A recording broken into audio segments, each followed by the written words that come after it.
সম্মানিত মৎস্য খামারি ভাইরা আসসালামু আলাইকুম। আমাদের ইউটিউব চ্যানেলের পক্ষ থেকে আপনাদের আন্তরিক শুভেচ্ছা ও অভিনন্দন।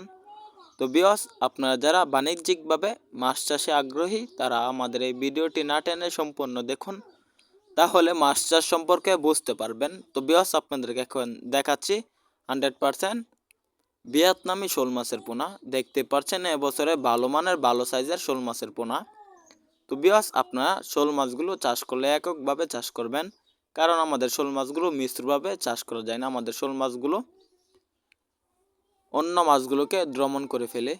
তো ভিউয়ার্স, আপনাদেরকে আমরা যে শোল মাছগুলো দেখাচ্ছি, এই শোল মাছগুলোকে আপনারা সাধারণত ফিড খাবার বা নার্সারি খাওয়াবেন। বিশেষ করে ভিয়েতনাম শোল মাছগুলো ফিড খাবার বা নার্সারির উপর নির্ভরশীল। ফিড খাবার খাওয়ালে ভিয়েতনাম শোল মাছগুলো গুণগত মান ভালো হবে, ভালো মানের হবে। ভিয়েতনাম শোল মাছগুলো আপনারা এককভাবে চাষ করবেন, কারণ ভিয়েতনাম শোল মাছগুলো মিশ্রভাবে চাষ করা যাবে না। মিশ্রভাবে চাষ করলে অন্য মাছগুলোকে দ্রমণ করে ফেলবে।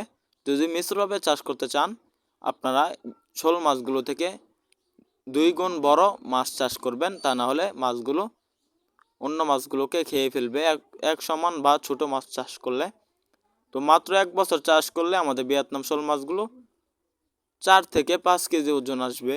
তাহলে আর দেরি কিসে, আমাদের এখান থেকে পাইকারি এবং খুচরা ফ্রি হোম ডেলিভারিতে মাছ ক্রয় করুন। আমরা 100% কোয়ালিটি সম্পূর্ণ মাছের পোনা বিক্রি করে থাকি। ভিয়েতনাম শোল মাছগুলো চাষ করার আগে ভালোভাবে পুকুর প্রস্তুতি করে নেবেন।